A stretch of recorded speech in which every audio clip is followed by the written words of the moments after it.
नमस्कार, मैं रागिनी। स्वागत है आपका। आप देख रहे हैं खबर आप तक। सरकारी सिस्टम लाचार, महासाओं में वृद्धा पेंशन के लिए दर दर भटक रहे बुजुर्ग। विकास के तमाम दावों के बीच रीवा जनपद की ग्राम पंचायत महासाओं से व्यवस्था को शर्मसार करने वाली तस्वीर सामने आ रही है। यहाँ के दर्जनों लाचार बुजुर्ग अपनी ही पेंशन पाने के लिए उम्र के इस पड़ाव में दफ्तरों के चक्कर काटने को मजबूर है।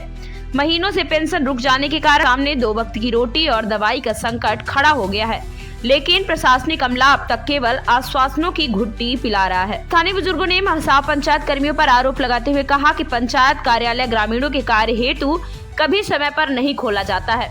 अगर कभी खुलता भी है तो इसकी जानकारी ग्राम पंचायत के लोगों तक नहीं पहुंच पाती है, जिसकी वजह से अनेकों परेशानी उत्पन्न हो रही है।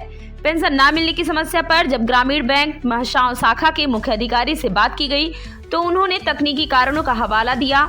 बैंक अधिकारी का कहना है कि बैंक अपडेटिंग की प्रक्रिया चलने की वजह से पेंशन वितरण में बाधा आ रही है। उन्होंने कहा कि खाताधारक को खाता अपडेट प्रक्रिया के लिए संबंधित कागजात बैंक में जमा कराए। साथ ही उन्होंने कहा कि जल्द ही अपडेटिंग का काम पूरा कर लिया जाएगा।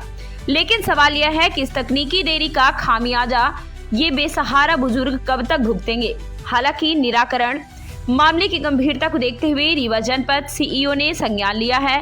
उन्होंने कहा कि महासाव सहित अन्य प्रभावित क्षेत्रों के हितग्राहियों की केवाईसी संबंधित समस्याओं के कारण भुगतान रुका हुआ है। सीईओ ने संबंधित कर्मचारी को निर्देश दिए हैं कि कैंप लगाकर या विशेष अभियान चलाकर केवाईसी की त्रुटियों को तत्काल सुधारा जाए, ताकि बुजुर्गों के खातों में रुकी हुई राशि जल्द पहुंच सके एवं ग्रामीण जनों को तत्काल केवाईसी कराने का आग्रह किया है। महासाव के बुजुर्ग ग्रामीणों का कहना है कि वे कई बार पंचायत कर्मियों से लेकर बैंक तक की चौखट लांघ चुके हैं। हर बार उन्हें अगले महीने का भरोसा दिया जाता है।